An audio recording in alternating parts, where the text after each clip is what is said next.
Advocacy is so important today, whether it's our health, our wealth, our relationships. I do not want to be successful in business and a failure at home. 18 Summers was basically a way to make the most of the time we have, so that if we do that, once they leave the nest, they're still going to want to be around. That math equation is the wake up for people to say, wow, time is limited. How do I make the most with my family? It is not as hard as you think if you follow this simple motto. That which we schedule gets done. Good day, everyone. This is Dr. David Phelps of the Freedom Founders Mastermind Community and Dentist Freedom Blueprint podcast. Today, I have the honor and privilege to visit with one of my really good friends, become a good friend in the last several years, and that's Mr. Jim Shields. Jim, good morning. How are you, sir? Good, David. Good to see you. Jim, there's so many subjects that you and I can talk about, that we do converse about. And I think everybody who's listening to the podcast today knows that I'm about freedom and how we build freedom in our lives. And typically that's about in our businesses and our investments. And we want to, reach a financial number that provides security and stability for our families. Boy, that's right up there at the top shelf of what we as drivers and entrepreneurs want to do. We want that. We want that for our families. And we think by working hard and grinding it out, that's serving our families really, really well. Jim, my story's there. I was there doing that very thing until I had one of my wake-up calls, which kind of jolted me into thinking, maybe this isn't the actual path I need to be on. Maybe there's a better way. And so we could talk about a lot of stuff about business and marketing and real estate, which we love. But today, Jim, I want to focus on really the core of who you are. For you, I know business, the real estate that you do so well, has always been a vehicle. It's a vehicle. It's not the primary driver.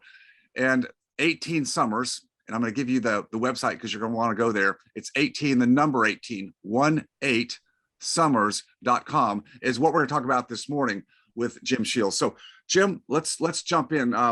We're all busy. As I said, we're all driving and trying to crush it out there in the marketplace today. Where did 18 Summers come from? Why? Why does it exist? What is the motive behind what you do with your beautiful bride, Jamie? Yeah, 18 Summers came out of a need. The same way you kind of felt a need, I felt a need, that I was my own test subject. And this happened over a decade ago. There were some, and you and I have similar catalysts, I know, between the experience with your daughter and the experiences that I went through with my family, because, over 10 years ago now, there was a catalyst that all happened at once. And that catalyst was I was reviving a real estate business that had, come through near scraping of the brakes of the '08 meltdown, but we survived, protected our investors. It was not easy. At that same time, I was in the process of adopting my two oldest sons. And some of my story with my wife, Jamie, and we've gone on to have more children. And I was also at that same time, David, just been approved to donate a kidney to my father. So there was and when those things hit at once, as you know, there's a shift. And you cannot go back. And I just started to look at family life differently. And what I said is, I do not want to be successful in business and a failure at home. I want to be someone where I look back that I stood strong in my family life. And there's a word that I've really been starting to use, David. I wanted to be a better advocate for my family. Mm. Advocacy is so important today, whether it's our health, our wealth, our relationships. To hand off and delegate yourself out as the busy business owner or entrepreneur to a spouse, to a grandparent, to a nanny, to a babysitter, to delegate yourself out of family life, you're missing out on half the magic, and it doesn't have to be that way. So I started 18 Summers because I needed to make sure that I stayed grounded in family life, and I started to try some very simple rhythms that worked, and I would share them at business events, and people go, why aren't you talking about this more? So it all started very organically from my needs. I think that's where some of the best, I don't want to use the word program, but the best mentorships, the best experiences that can be extrapolated and provided to other people is what we go through in our own lives. Because if we do have the shift, as you said, some shift, and we are forced to dig in and figure out and make some changes, then what we figure out, and really I think it's the permission that we give ourselves, because gosh darn it, Jim, the world out there, society says, if you're not, showing the lifestyle and you're not, able to talk about top line revenue and numbers, and because everybody else is, right, there's something wrong with you. And it's almost like when some of us go to some of the meetings, there's all kinds of meetings about marketing and in business metrics, and yeah, that's all fine and good. But what I love are the meetings where I get to be with people like you, where yes, we can talk about business, that's fine, but where we really enjoy the in the corner discussions at mealtime. What do we really like to talk about? Yeah, it's our families and the permission to do that, right? And I think there's a big part of that is just like finding people that have your same values, and none of us have it figured out. We're always trying to get better in this regard. So 18 summers. Now I know what that means. You know what it means, but it might not be totally apparent to people. I've thrown that out a little bit. Why the 18? What's the 18 summers actually about? Just so we're all together on what that means, Jim. Yeah, it's a simple math equation. A mentor of mine taught to me, and when it was told to me, again, it's that whoosh, it hit me, and it's never left me from the day that he said it to me. Now, remember, my oldest sons, we have 4 children now. We're in the process of adopting a 5th, but they came into my life when they were 7 and 5. So I adopted at a very odd age. But when I started to talk about family life and share the experiences we were having, a mentor said, just remember, you got 18 summers. And they're their kids. This guy was in his 70s, had a great family life. He said, I'm just telling you, it's different. Once they leave the nest, and statistics show the average person will spend almost 85% of the time they ever have with their children by the end of the 18th summer. And when that hit me, and I started to do that math, I'm like, okay, my oldest was 7, 18 minus 7, 11 summers. That's it. That doesn't sound like very much. And a mutual friend of ours, I think David Bach, said, Jim, the years are not all equal. And that stuck with me. So 18 summers was basically a way to make the most of the time we have, so that if we do that, once they leave the nest, they're still going to want to be around. Because people say, oh, well, my kids are already 20, 25. I say, look, if you take some conscious action steps, I don't think you only have 15% of the time you ever spent with them left. I think you can expand that to 20, 25, 30, 35% more time if you're focused, if you actually give it conscious attention. So 18 summers, that math equation is the wake up for people to say, wow, time is limited. How do I make the most with my family? How do I do that? And we try to provide simple rhythms and strategies alongside with your business to make that happen. We're going to talk about some of those because they're really, really, really strong. I love what you said. David Bach said, the years are not all equal. So true. And again, too often we live our lives and with some regrets, we get to those later years, we look back and, that time is gone. So the intentionality, the focus of making those connections with our family when we have the greatest opportunity. You talk about that one of the most important meetings is not a business meeting, but a family board meeting. Could you talk a little about the family board meeting? Actually, you have a book. I think it's right behind you. Oh, yeah, it's on the wall. Actually, right there, which can be Damien, one of my sons, jumping off a yeah pier in Puerto Rico, where he'll Puerto Rico. Okay, yes.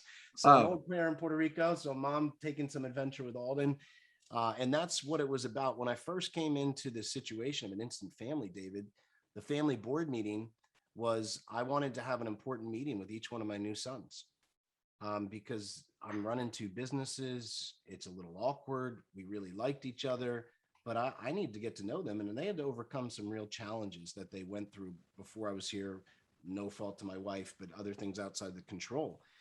So I started this quality time coupon. I gave it to them the first Christmas we were together. We made these little coupons, and they said, what is this? I said, look, I don't want to lose time with you, and I want to make sure I make time with you. Take these coupons, and every quarter you're going to cash one in. They're like, what's a quarter? 7 and 5. They don't know what a quarter is. I said, every 90 days, we'll help you track. You're going to cash this in, and we're going to spend a day together. My phone's going off. You're going to plan the day. I'm going all in. We're just going to have fun together. And that's how it started. And once a quarter, one-on-one, no phone, at least 4 hours, a fun activity with them building out the day and me being fully present and having some conversation at the end. David, that one simple thing revolutionized our relationship. My oldest son, who suffered from, he'd been diagnosed at school with autism. He had been having night terrors every night. He was failing at school. Within a year, all that was gone. He got the most improved student. They retracted the diagnosis of autism, and his night terrors within a year were gone.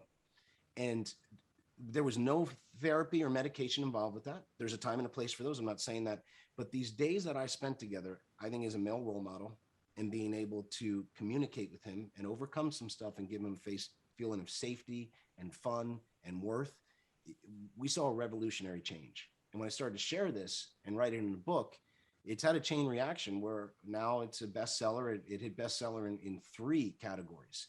And it's a short book, as you know, but this simple strategy now is being shared by thousands and thousands of entrepreneurs, business owners, executives, not only parents, but grandparents now, where they're taking a half a day a quarter to spend one-on-one time with each of their children or grandchildren. And it's bringing us below the surface and strengthening relationships. For a lot of us who want to do this, but we haven't, but we're listening, we're realizing that the years go by quickly. The frameworks are simple, yet they're important, because I can just see people listening right now and say, boy, I want that. But it's like a foreign language, really. It's like, I sort of get it. Yeah. Spending time with each of my children. But right now that's really foreign, because, right now, the way we do things, it's all as a family, and, we go to Disney or whatever. And but that's not the connecting we're talking about. So this is one-on-one, which, look, let's just say it as it is, Jim. For some of us, that can be almost scary, because we haven't gone there yet, right? I mean, we just, it's like, so I know it's all in the book, and the book is it's simple read. So I definitely recommend people get the book, because this is what's going to give you the direction and remove the fear factor from starting this. But break that down a little bit for us here, because I know people are thinking, God, it sounds great, but boy, I can't even talk to my kid right now. They're always on their device, or, I can't even, I'm having trouble entering their world. So get me started here, Jim. Yeah. Let's talk about a few principles, David, real quick. There's 3 principles that can guide you in not just the relationship with your children, but I think with your spouse as well. And first off, let's remove a little bit of the anxiety if people are going, how am I going to do this? It is not as hard as you think if you follow this simple motto: that which we schedule gets done. Yep. When I'm coming to a Freedom Founders event, David, it is on my calendar. If Freedom Founders people are coming to visit me, it's on my calendar. If you're going to one of your other events to speak or represent Freedom Founders, it's on your calendar. I put these meetings on my calendar with my children and with my spouse as if they're non-negotiable. This is my most important investors, team members, whatever you want to call it. And when you schedule it, it seems to happen. If you don't, then of course you're rushing behind. If all of a sudden I'm going, oh wait, what's going next week? I have to be in Dallas for Freedom Founders. I didn't plan it. Well, I'm probably not going to get there, right? Not that because I don't like Freedom Founders or you or Candace, but I didn't plan it. So if you plan it, it can happen. And then putting these principles, again, the solution doesn't have to be as complicated as we've made the problem. These 3 simple principles that our whole framework is built off is very easy to understand. And the first one is one-to-one. The one-to-one principle is by far the most potent, effective relationship building tool out there, but it's the most overlooked. It's too simple. And what it is you got to separate the parts to strengthen the whole. And I know you've heard me say, David, I come from an Irish Catholic family, which means, I have like 7,000 cousins, and big family gatherings are great. But getting up beneath the surface on having the hard conversations, I found on one-on-one time. So this principle was taught to me years ago. I started to do it with my spouse and my children. Now, every Wednesday night, 5:30 to 8:30, I'm not available. I'm on a date with Jamie every Wednesday. And then every quarter, I spend a day with each one of my children, one-on-one. One-on-one takes away sibling rivalry, takes away distractions. It puts the magnifying glass on the relationship in a positive way, but it rarely happens. We're always have a spouse along, a sibling along, a friend along, a work associate along, and that's great. But that is not the most powerful building block for relationships. One-on-one time, it takes away all distractions. You got to separate the parts to strengthen the whole. And if you start to put this into your life, especially with your spouse and your children, you will see a profound difference. Even if your children are grown now and you can't see them once a quarter, but you spend one day, a year, one-on-one with your child, it will change the relationship. We've had thousands of reports now just putting this one simple principle to work. So any questions on that? And I'll go right into the second one, which I know you'll definitely. No, I think that's really good. So yeah, just reiterate what you schedule actually gets done. Totally agree. We're very quick to put all of our business activities on a schedule. Those tend to always take priority. Turn it around.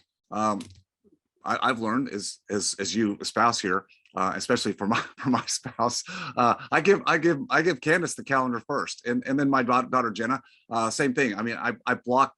Lindsay, my assistant, knows that I have certain days, and she knows those are blocked, just as you do. Your Wednesdays for date night, or the quarterly one-on-ones that you have with your family, with your children. Those are blocked. So if you don't do that, it's never going to happen. The one-on-one. You're right. We don't think about it that way. We think about family time. Yeah, if we go do something as a family, we go to the festival or something. I mean, yeah, it's great and fine, but the connection isn't happening there. So I just want to reiterate those two core principles, those points so far. So let's go to the next one. If you enjoyed watching or learning from this video, please leave a like and subscribe to my channel for more content. If you have a question about any of my content or this specific video, just please leave a comment down below. And as always, stay focused on your freedom. I'll see you next time.